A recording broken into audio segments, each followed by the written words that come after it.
One of the reflections I have is hustle culture. If you're not burning yourself, then you're not a real founder. But I'm finding that with rest and with taking care of myself, I'm doing better work.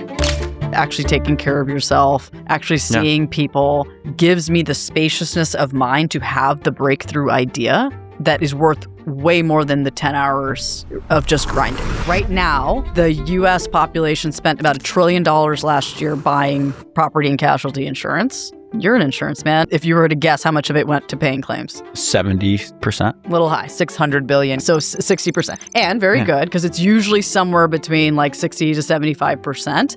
Although if you look at like recent decades, it has gone down. Like it used to be in the 70s. I mean, if you're actually going to build tooling for insurance companies and do it in a repeatable way, you got to know your in and out. To offer insurance is one thing, but to build platform for the insurance industry to keep up with all of that regulation. I've worked on a lot of complex problems. I think this is the most complex problem I've ever touched. If you were giving advice to first-time founder Rush out there, Whew.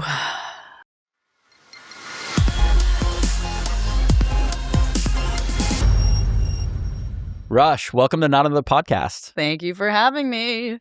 It's so delightful to have you on because you and I have always had really hilarious conversations, and I think you're one of the more prolific founders that I know that's built some pretty cool companies in the insurance space. But you also are, I didn't know this until you came on the podcast, you're an antitrust economist and a telecom consultant, and then a founder of all sorts of insurance happenings. So like, I would love to hear just sort of like, what's something that you took from being an antitrust consultant into like, or an antitrust economist into being a founder? Like, well, that was, that's quite the journey. How much time do you got? Now you're trying to create a monopoly, right? Exactly. Oh, man. So I would say, can we talk about what an antitrust economist actually does? Yeah, I don't think people know. Yeah. Can we just explain that? Yeah, no. And it's something I did. And to call me an economist is overreaching. It's just when I graduated from undergraduate, I went to work for a firm that is called Charles River Associates, and it's in the world of economic litigation consulting. What does that actually mean? It means that when there are lawsuits, like for any of the old folks listening, in 1999, Microsoft launched Internet Explorer. Yeah. And Netscape was pissed. And they said, hey, that's vertical integration. And so there was a DOJ case that was brought against Microsoft for antitrust for being a vertically integrated play. When those two sides go at it, and it's Microsoft versus the Department of Justice, they each have their own economic expert from Harvard, MIT, Stanford, whatever, one of these fancy schools. These guys are just hired by economic consulting firms that are in part hired by the lawyers doing these cases. And so you're handed the case, and say that it's a big-time professor from Harvard. He is working with Charles River Associates, one of these big companies, and he already knows the position he's on because he got hired by it. Now it's the work of the analysts, enter Rashmi, who work at these firms to crunch the numbers, to do the econometric modeling that supports that part of the case. Now, very cool. On the other side, there's a firm that's doing the same thing for that economist, right? And then you switch your math and you check each other's math, and it basically those guys who are going head to head in the case, they have to argue math and do all this stuff, right? So that was my first job out of school. And I largely did antitrust within the telecom space. So looking at like the Comcast Time Warner merger, that didn't happen. Right. And blocking certain cases, et cetera. But we were always hired to be on either the side of the private industry or the side of the FTC or the DOJ, right? Yeah. So I've always, not always, but that was my very first job. I loved it. It was math. It was like business, but it was also sometimes, 50% of the time you got to feel like you were on the side of looking out for social good. Well, before, like, what do you think about Spirit Airlines being allowed to go under instead of merging with JetBlue? Since it's like very relevant to your past life. Yeah. Whether it's Spirit Airlines or not Spirit Airlines, the bigger question to me is why, as a society, we allow the lever of bankruptcy to be in play for companies, which is a mechanism for them to hold on to their assets, right? And so that they can recapitalize. But we don't do that for people, right? So that's the bigger question. So I have not looked at, it's an interesting question about why is bankruptcy allowed, and why do we allow it for corporations and we don't allow it for other places? That's interesting. Like, but can't I declare bankruptcy as an individual? You can, yeah. I think what you'd get to do is you get to keep your assets. Yeah. And then you get to restart, right? You don't have to give the assets back. It's a mechanism for you to do that. But we don't say to someone who's like dying in student debt, like you can declare bankruptcy and still keep the things that you have and have a new start. Yeah. Right? And so this is where my mind is a lot these days, which is where particularly the U.S. has gone in its relationship with corporations and how much increasingly we are so much more and more corporation friendly and don't think about people. And so that's a bit of where I am in my career right now is I'm actively wondering, and this is what I would love to talk to you about. Let's do it. Which is, I don't know about you, but I don't think we're going to get back to a sane government anytime soon. I'm not bullish on us getting to a version of capitalism that's at least a little bit more regulated so that we return welfare back to the people. I think it's gone haywire and so pro-company that I'm actually interested in the role of the founder, the role of the entrepreneur as someone who actually cares about the people and making real progress as a society, not just, I had my $1 billion IPO, thank you. Yeah, I think we had a recent guest big on giving all his employees ownership. So like even in, he sold a fintech bank simply and he made sure all the employees had ownership. And now he has a $500 million hedge fund and all his employees at the hedge fund have ownership, which is like really, like he has had to fight people at every turn to like do this. I listened to it. Yeah. Well, thank you. Shamir's great. And so he was an early mentor for me. So I think of it as just good business. Like you want to manage the ecosystem that brought you in. And for me, I think about the employees, I think about the investors, I think about the customers, I think about LPs. Like I think that's how we have to think. And, something that is a huge risk right now is you have the large foundational models basically being like, I created God in a closet in Texas that's going to take all your jobs. That message works maybe well for Wall Street around like their IPOs letting, because their big problem is they need to show a huge TAM for their IPO. Yep. And so they're trying to say all of payroll is my TAM, not software spending. Fine. But like what that does is that creates a horribly bad like PR campaign and like you're not thinking about the social good that your technology can cause or the ecosystem around people or, how you create good, positive capitalism in general, because capitalism and free markets uplifts a ton of people out of poverty and that can be done really well. And it's the greatest mechanism in the world for creating wealth for other people. But, the Iranian government, like the Republican Guard, is more popular than AI companies right now in polling. And I'm like, you have to try really hard to be, more unpopular than the Iranian Republican Guard. Like, and I didn't realize that. No, it's like, it's crazy. And like, yeah, check me in post. But like, I read that the other day and I'm like, it's going exactly what you're saying is around how founding, like us as founders, we're not ecosystem building. And it feels like very zero sum. And look, and this is if you look at any player in the game, they are maximizing their incentives, right? Like the system is working as designed. I started I had a first exit. It was great. Now I'm starting a second company. Yeah. I'm very aware that the point of starting the company is to have a huge exit and a huge return, and we will get there. The question I've been asking myself is, am I actually going to do anything that's going to trickle down and have any social good? I don't mean for my employees. They're all we're all good there. And the reason I think about that is because I'm in an industry, it's insurance. It's like part of the infrastructure of life is what I would call it. There's like a few things like this, right? Like healthcare, telecom, right? It's not Labubu's. Love Labubu's. Shout out to Labubu's. No, I'm just kidding.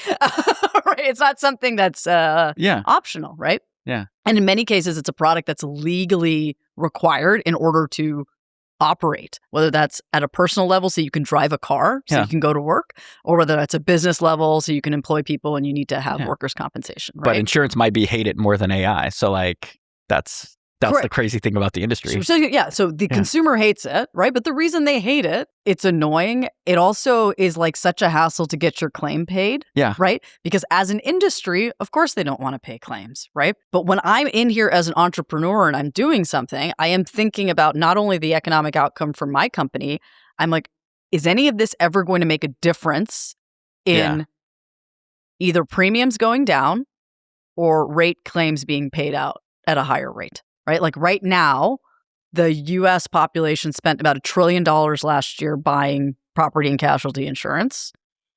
You're an insurance man. How much of it, if you were to guess, how much of it went to paying claims? 70%. Little high, 600 million. Yeah, so 60%.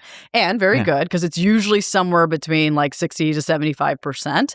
Although if you look at like recent decades, it has gone down. Like it used to be in 70 percentile in like the 80s and 90s, and it has been trickling down. I figured it was going to be a lot higher because of inflation. So it's like lower inflation than adjusted. I thought. Yeah, exactly. Yeah. So like if you look at any given industry, it's like, what's your measure of progress in your industry? What have you actually done for the world, right? I would say telecom, very interesting. If we took the phone, amazing. We went from like landlines to mobility. Yeah. Crazy.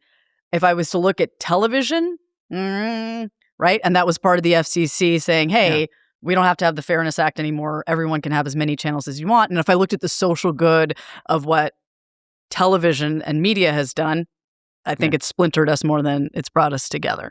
But like on the flip end of that, free market and free choice created YouTube. YouTube's the fastest long form happening. I don't need anyone's permission to go create this podcast and like start sharing voices. So like I think there's always like two realms. Is like, does the government control and restrict an industry, or do we encourage fair competition? And then are there really great choices with that fair competition instead of like institutionalized oligopolies or monopolies, right? Absolutely. In no way am I saying that free market is bad. And I think that's the question. Good, because this podcast likes the free market. Rashmi, you're on the free market podcast. Actually, like a lot of people would probably like you like not arguing for that. Like again, capitalism is also super not popular because everything's become incredibly zero sum. But I keep arguing that it's like because of regulatory capture that's the case, not because of free market. Oh, look at you. You're on the opposite side. Okay, so to me, it's not a matter of free market does not mean that there is no government involvement. It's always a matter of how much government involvement is it. And we have been on, right? Like, there's always government involved. We pay taxes, right? Like there's some amount of this. We have gone through massive deregulation of the telecom industry,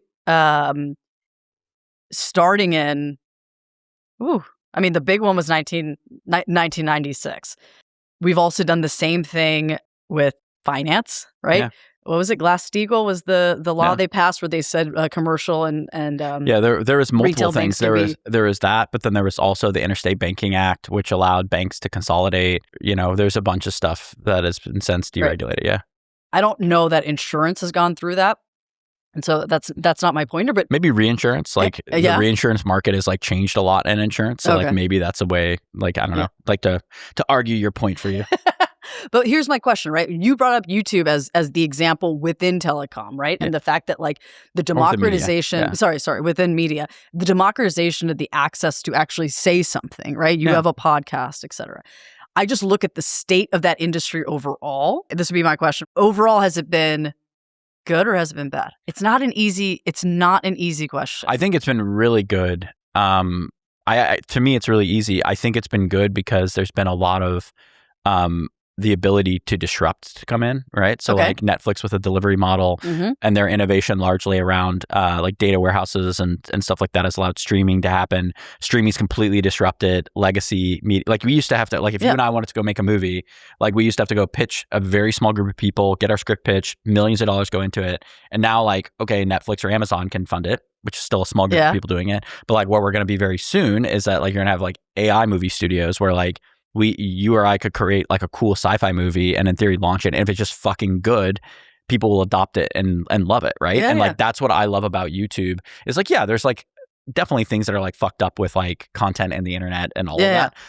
My side is like, I don't think regulation helps out. I think regulation reinforces the incumbent. So like in AI, for instance, like OpenAI, super pro AI regulation. Why? Because they can hire millions of lawyers to defend it and be compliant. Whereas like if I'm a little startup that could build a better product for you, I can't do that. So like, it basically creates monopolies. And so, I think your case with telecom is like really interesting because I just don't know enough about that industry. No, forget the industry. You're answering from the point of view of a founder. Yeah.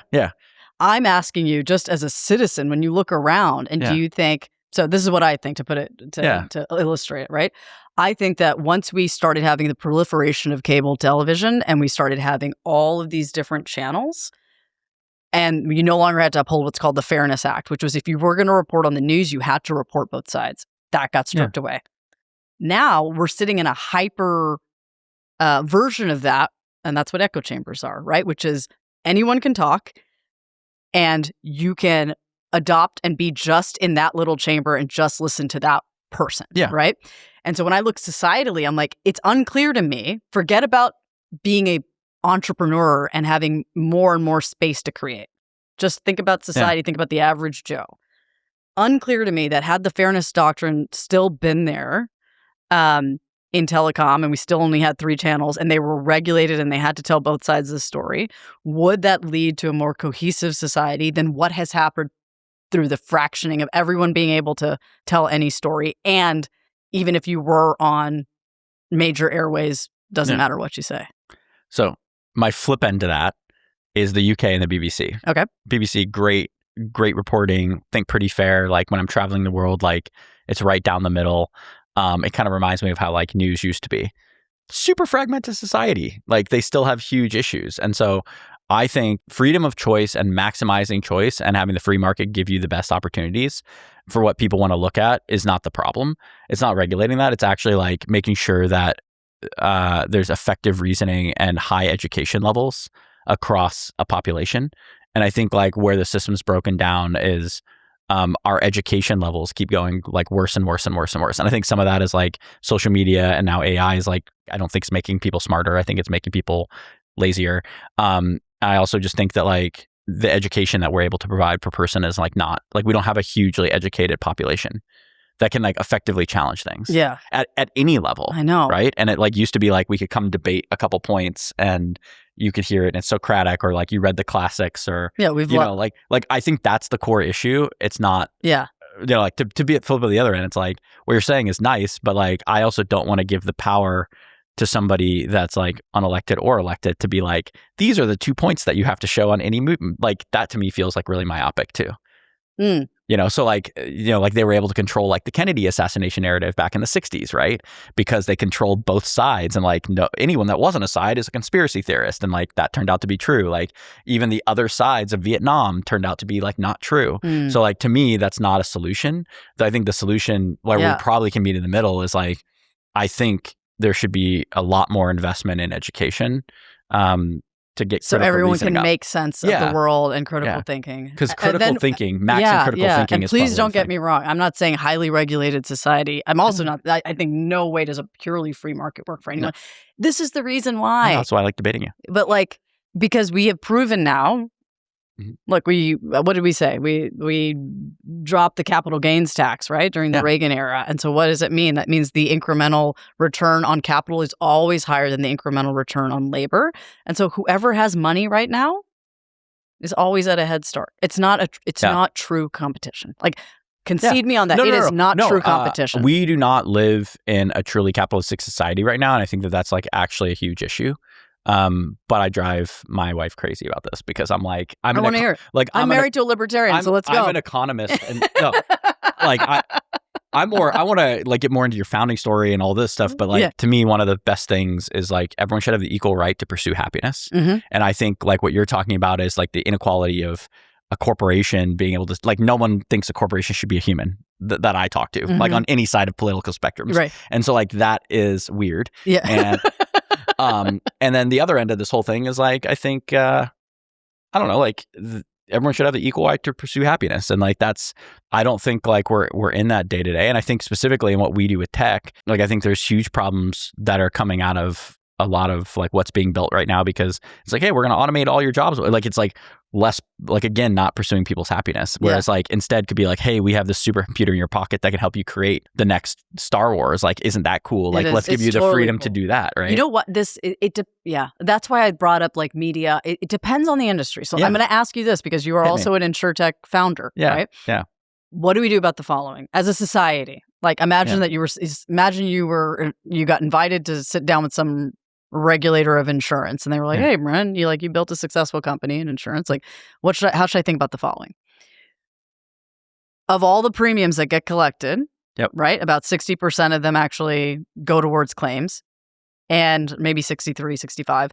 We haven't really done much to move that. And if anything, it's going down.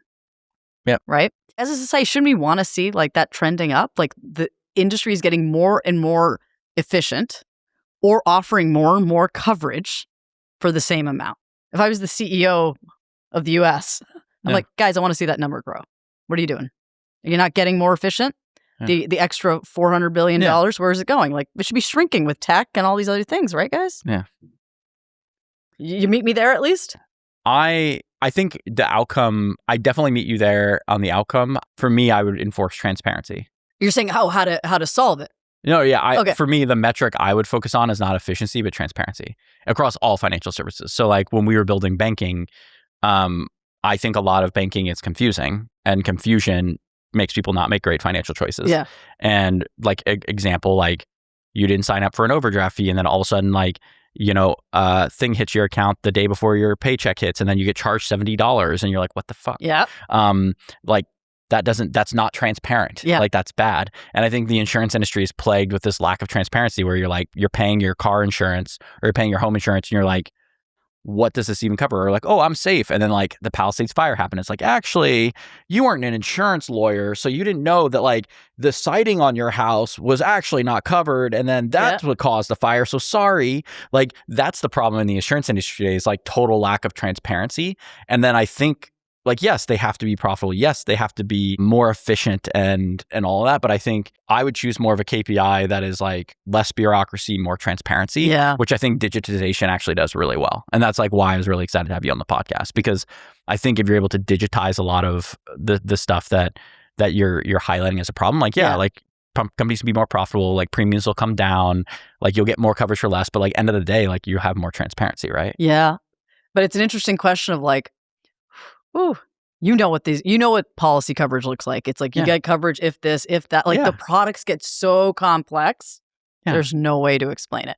And then you go back to your critical thinking argument where it's like the other side of that is like, put it on the consumer. You should know. And it's like, really? For this product that's like, I didn't even want it. I legally have to buy it. Yeah. This document is 100 pages. Like you literally expect me to read this and understand it.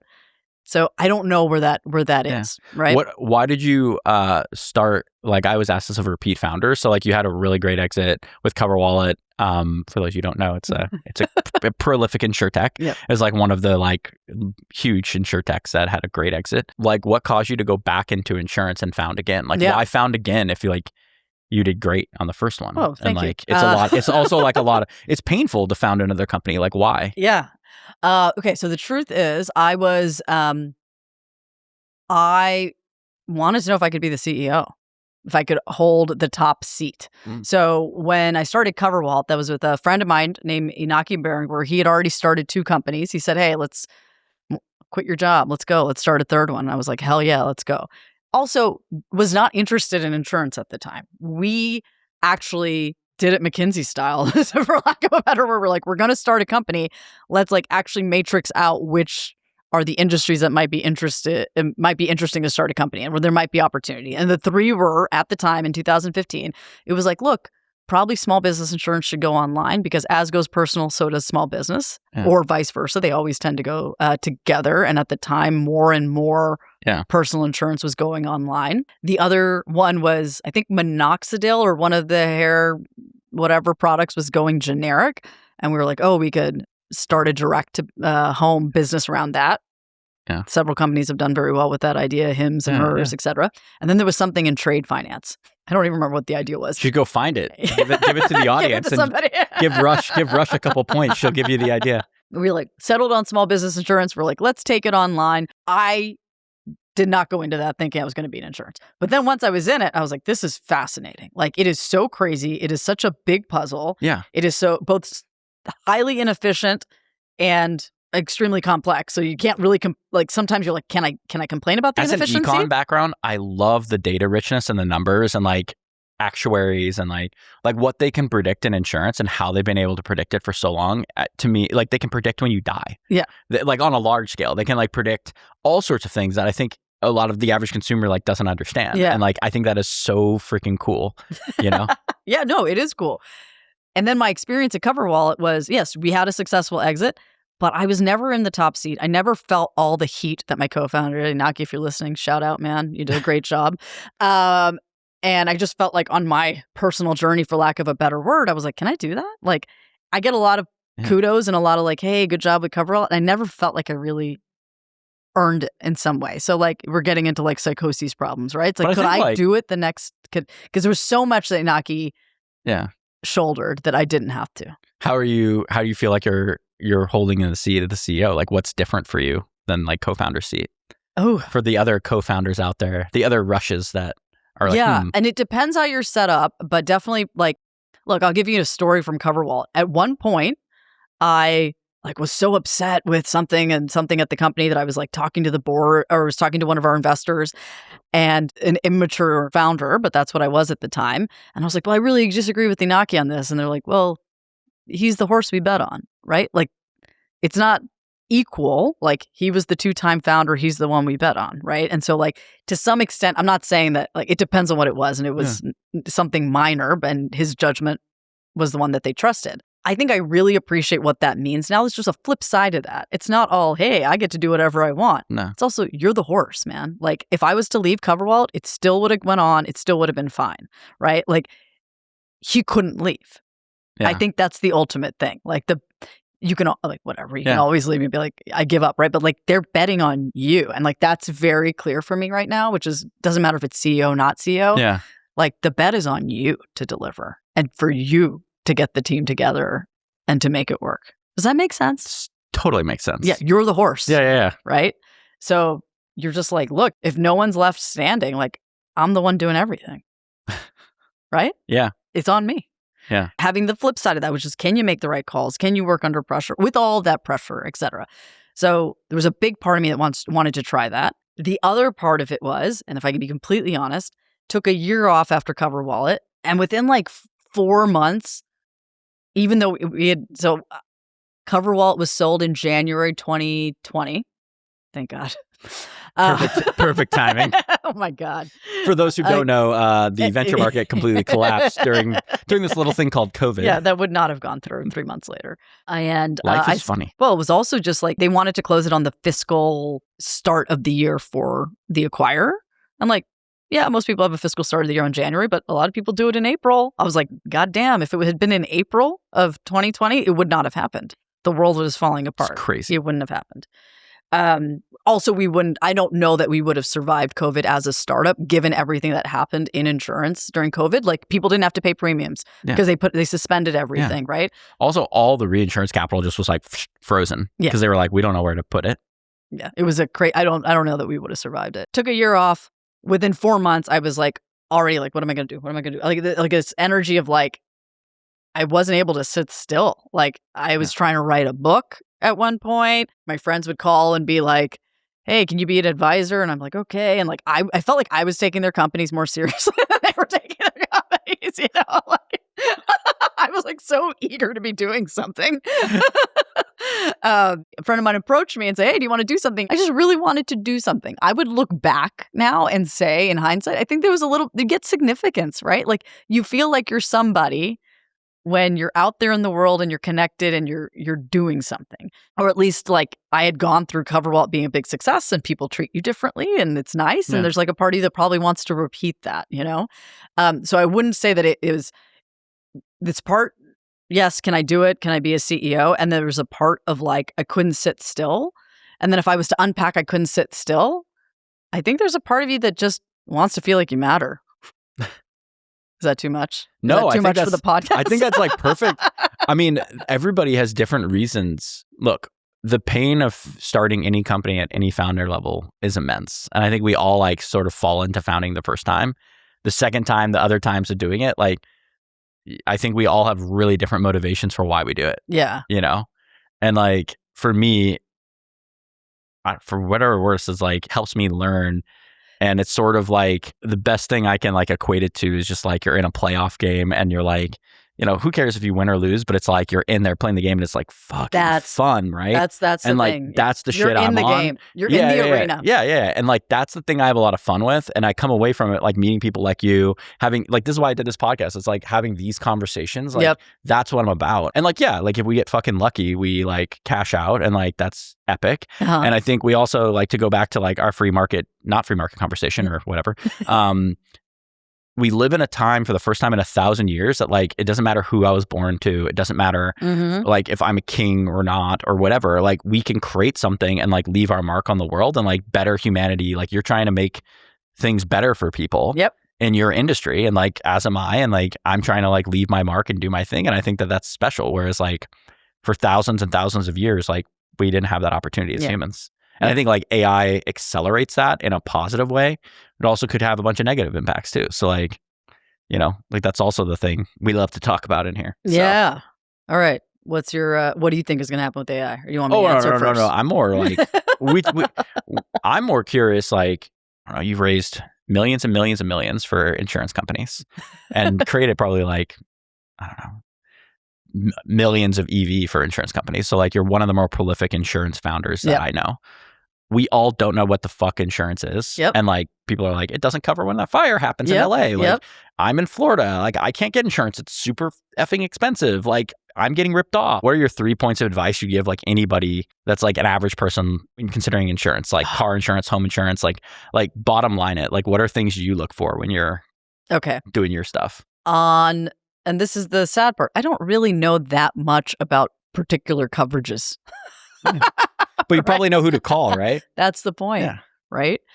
You're not going to become an expert on this stuff. Actually, and this is the interesting point, AI is an expert. I don't know what AI is going to do to agents. Yeah. Because that's the role of the agent. Similar to what AI is going to do to lawyers, right? Like when you're dealing with a bureaucratic huge document and which is either the law or your personal home insurance policy, right? You need an interpreter for it. So I would just honestly, that would be my biggest advice, would be like get educated via AI, because usually that education you have to pay for. It's in the price of an agent or a broker. Now, that being said, I hope there's no agents or brokers that are listening to this. I mean, I think you could also become like, you could be an agent or broker and get like really cracked on AI and like turn out advice for customers a lot better. Right? Like I think people who, like our thesis is always human mixed with AI. And like, I think whether that's the end user using it or not, I think that's interesting you say that. Yeah. I mean, do you think that like OpenAI and Anthropic, like people are probably already asking it insurance coverage, insurance questions. Like, do you see that? Are they going to start lead genning insurance, you think? Like, are they naturally going to move that way? Like, what do you think that's going to do to the industry? I think ChatGPT will probably. I don't know. They've got to be talking to somebody. Yeah. And just selling leads. I mean, I get leads all the... Right? They've started doing that, or have they not? To me, my experience on ChatGPT feels like I get prompted sometimes with... I think they're testing... it broke that they're testing marketing. It hasn't broken like explicitly how they're doing it or how they're monetizing it. Yeah. But to me, it's like for these highly complex sales that like you can't easily Google, or like social media is not good for it. Like, you know, like that would be like lead genning insurance within AI would be huge. Yeah. Yeah. And very easy to do. I mean, that's how we got here. Like essentially, like we've been talking about how you've been arguing venture capital structurally routes founders back to the incumbents they're trying to disrupt. If that's true, and the political system's not working either, like what's the structural fix to all this? I don't know. That's what I was trying to talk to you about at the beginning. To me. I don't know what it is. Yeah. I'll tell you. And so let me talk to you about what my company actually does. It's called Functional Finance. No one should have heard of it on this podcast, at least. It is... What we do is help insurance companies route money where it's supposed to go. So it's fintech for insurance, right? Yeah. It's not actually insurance. Now, going back to what I said earlier, I said, look, $1 trillion was paid for in premiums. Yeah. $600 billion went out in claims. There's about $400 billion that is everything else, right? I estimate that a big chunk of that, and I'm looking at the numbers, is operational, and a big part of that operational cost is literally moving the money, okay? Because it is so manual. You would think that in this complex system of, consumer pays agent keeps their position, pays the carrier. Carrier keeps theirs, pays the reinsurance. If I was to describe that to you in this highly regulated industry, you would think, oh, there must be some network that all that money moves over. No. Everyone does their own spreadsheet and they send it via ACH. And then these guys, so is that the right amount of money? And they spin up their own spreadsheet. And then and everyone's constantly reconciling with each other over spreadsheets, right? That's what I experienced during my first company, and that's why I started this company. So if I go back to that 400 billion that's not going to claims, a big chunk of that is in operational craziness like this, which is there are literally people with spreadsheets. That's also how they rate you at a lot of these companies, spreadsheets. It's not actually computerized or, going through something that's algorithmic. And there's so much manual work involved. It's been my thesis that is one of the biggest reasons why that 60% stays where it is, because there hasn't been this inflection of technology. Insurance hasn't benefited from strong technology minds in the way that a lot of other industries have. So then where does, there's a bunch of people outside insurance and insurance running at AI and insurance. Mm-hmm. What do you think they're getting wrong? To get spicy, because you've built and exited and you're deep in the space. What do you think people are missing? It is such a complex space that to know what you're doing, I don't even think AI is, and I'm not talking, when I say complex, I don't mean read my home insurance policy and tell me whether I'm covered or not. I mean, if you're actually going to build tooling for insurance companies and do it in a repeatable way, meaning I actually am delivering a piece of software that can work with this company or this company or this company, you got to know your shit in and out. I cannot stress that enough. And so when I see these founders come up and they're like, I used to work at whatever it is, Instacart or Netflix, and they're no experience. And granted, I was one of them. So please let me be clear about that, right? But what a journey to actually learn and to actually be clear. And to offer insurance is one thing, but to build platform for the insurance industry to keep up with all of that regulation, how these companies can be so different from each other, but you still have to have the modularity of your platform. I've worked on a lot of complex problems. I think this is the most complex problem I've ever touched. That's crazy. That's crazy. Yeah, it makes my head explode. I often only get my deep thinking work done on the weekends, and because I'm guys, I can't do the meetings during the day and go back to the I need to do deep product work, plug into the matrix and keep this alive for 6 hours until I get everything out. Because as soon as you change one thing over here, it has a ripple effect here, right? You got to just, I don't know what else to say. You just have to be deep in this space to actually appreciate that. And I think that's also one of the reasons that part of the inefficiency, at least, is that all of the tech work in insurance, not all of it, but you go to these companies, there's so much just dev shops. They hire dev shops to build this, to build this, to build this. It's because it's so custom to what they do, but it's also because there hasn't been an outside-in party that knew the industry well enough to say, actually, you can standardize this. Not each one of you is bespoke in terms of how you move money and where you move it to and how the spreadsheet gets done. I have touched enough parties now, having done this, I'm there's a repeatable pattern here if you're looking close enough. This can be automated. You don't need to, not only can it be automated here and here and here and here, but it's the same patterns over and over again. So there can be one platform. We can move towards a network where this just happens, as opposed to everybody having their own siloed spreadsheet and sending their own money. Am I making sense, Brian? You're totally making sense. And I think my flip of this is, I think a lot of folks are coming out and saying, oh, AI will automate all the jobs. They'll go to the insurance company and be like, we want to automate all the actuaries. And they're like, I don't want to automate these actuaries. There's such high trust there. Yeah. I don't want to automate people away. We want more data. We want more transparency. I think a lot of the positioning is wrong too. Yeah, I think so too. And so are you out on Palantir has an insurance team that's going forward deployed into insurance to automate insurance? Do you think they're not going to work? Do you think they are going to work? To get slightly spicy, because you're more standardizing certain aspects, and I think they're more that we're doing a bit of this too to a certain degree. I think there is a thing of forward deployed people coming in right now and building at companies, and you can get adoption up and you can make good money doing that. Mm-hmm. But it sounds like your view is that's not as durable as building a system and a repeatable system. Yeah, well, it's just where I'm coming in from because I'm not actually offering insurance. I'm actually offering efficiency to the insurance industry so that they're not spending so much money just trying to move money around. Yeah. That's what I offer. What is Palantir doing? Are they actually offering insurance or are they just They're- consulting into insurance? So like Palantir, as I understand it, they have forward deployed. They're like one of the first teams that did forward deployed developers. Mhm. They started doing it for the government and the Pentagon and that type of stuff. And then they moved into financial services. They moved into insurance. And essentially what they do is they like will spin up developers, put them inside your organization, and then build, like dashboards and AI models. And then they own the software that they can reuse it and resell it? Their software is Foundry, so it's basically like a forward deployed platform for their engineers to build on. Okay. But then like XYZ insurance company would like own the software that they're building for. Okay. So it's like it's a hybrid dev shop services model, and OpenAI and Anthropic just started hiring forward deployed developers to like target some of the biggest firms in Wall Street. So like Anthropic's in with Goldman right now. I think that's public. There a lot of people are doing that, and that's like that's one of like the newer AI deployment models, which I think is kind of interesting because like what you're saying is like that model is assuming everyone is bespoke and different, whereas like we're forgetting the cool thing about tech, which is like there's standardization that can happen from it. Exactly. And like if like your payment model expands, it actually allows agentic insurance to happen even faster and better because like if there's because now there's standardization. Yes. Right. And that's like, I think that's incredibly interesting because if we get too custom to everybody, like everything's going to be very, very fractured. You got it. Yeah. And so this goes back to the earlier conversation.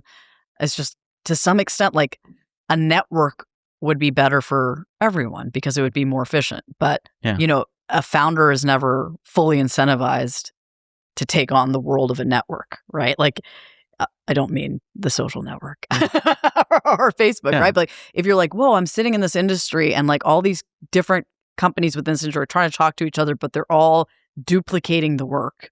Yeah. And more than duplicating, they're each individually doing the work, coming up with different answers, checking each other and going, why do you have this? Why do you have this? Like tons of time. In insurance, it's called reconciliation. You're two people on either side of the same deal, and you will spend weeks every month saying, why do I have this number and you have this number, right? Yeah. And so I just think like as a world, wouldn't it be better if there was just a standard way that the money moved given that, hey, you're both on the same side of the deal. This is exactly what the deal was. I don't know. I look for other examples here. I think Swift is, you would know more than me, but like Swift would be one.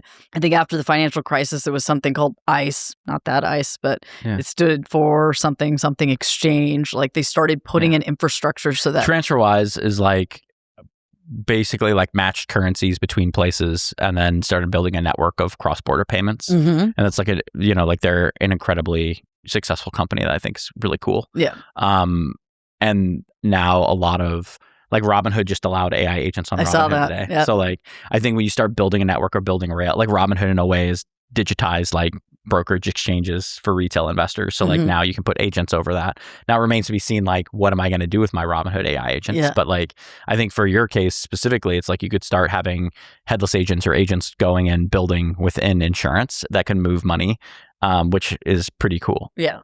As long as it's done correctly. Yes, which is why you need a payment network. Yes. To do it. Do you have any hot takes on insurance or startups for the audience? Whew. / is there anything cringe that you're like, ugh? Because I like how you always like call the pocket on things.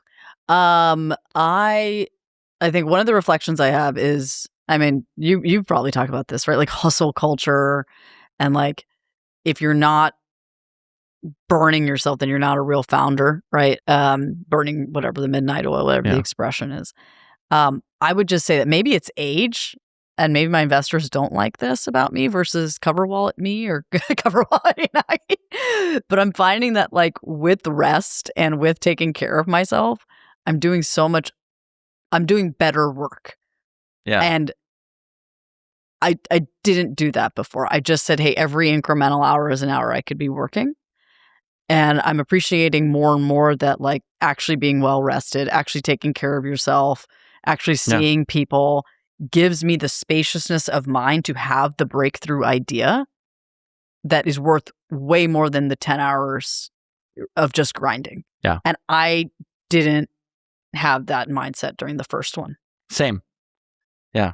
And the thing I like to say is like, if you're on X talking about how hard it is you're working, you're probably not working because you're tweeting. Right.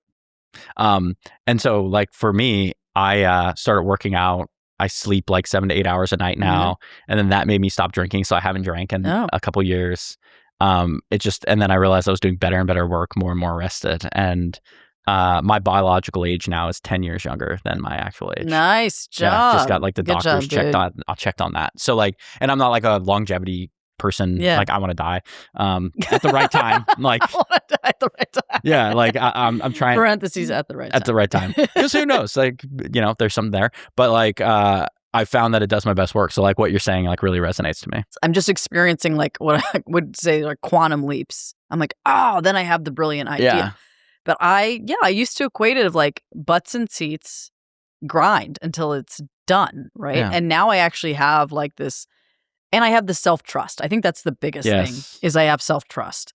I didn't have self-trust back then. It's like, whoa, like I should be working. I should be working. It's also kind of like naive to be like, oh, this is just like digging a ditch. And if I just like work more hours, like I'll create Facebook. It's like, no, like Mark found a very valuable piece of land and he was able to cultivate it. Like startups were all in the desert trying to find like strike oil. Yeah. And then some of us have higher likelihood of striking oil than others, but like none of us have more than like 20% chance of striking oil. Yeah. And then once you're pumping the oil, that's like a different game. But like, you know, like that's great. If you were giving advice to first time founder Rush out there, or Rush before you started your current company, like what advice would you give yourself? Oh, two different pieces. For the person who's on the fence about whether to start a company or not, I have so many of those conversations. I tell them, just do it. There is no magic. There's no secret to it. If you have the inkling that you want to try it, try it. If you're like, oh, but I don't have a good idea, I would say make the decision first that you want to do this or not. And if you want to do it, make yourself have an idea. It doesn't have to be. Maybe that's one hot take. You don't have to have the idea first. You can decide, I want the experience of having started something. To the person who's already a founder, I would encourage them to have friends outside of the company. A lot of times founders and co-founders are friends, but you need a place to go and a place to talk openly that you don't have to worry about the consequence to the company. Great advice. And it shouldn't be your spouse either because they're putting up with too much shit from you already being a founder. Other great advice. So like you need to find a third place to go put that. The other pieces, this is something that's changed my life in the last year. I got an executive coach. 1,000% worth it to have someone who is a sounding board for your leadership. And I also like record all my leadership meetings, et cetera, in part because I take the transcription and I put them in AI and I get feedback from it. So I have my agents give me coaching on clarity, on my poise and tone, and then I have it set prioritization. Like basically I'm like, these are the things I care about this month. And it's like, where am I putting my time? How am I putting my time? You know, like audit myself. Yep. And that's been actually one of the craziest like up levels that I've done. That's the biggest one. Because I'm getting like tons of real-time feedback. Yeah, exactly. And it's I'm like, oh, you're right. I did interrupt that person 4 times. It's like, they was like, Brennan, you're crazy. Last question. If you had a billboard, Times Square, what would you say? Billboard, Times Square, what would I say? I would say, you're not in traffic, you are traffic. Ooh, shit. That's a good one. There's a lot of like good t-shirt slogans that are going to come out of Not Another Podcast. Yeah. Where can people find you? Yep. They can find me probably mostly on LinkedIn. That's where I am. LinkedIn, Rashmi Melgiri. What about people who want to work for a cool founder building something epic in insurance? Hit me up on LinkedIn. I'm absolutely game to have that conversation. Let's do it. Thank you for coming on the pod and thank you for being a good friend. Thank you. Thanks, Brennan.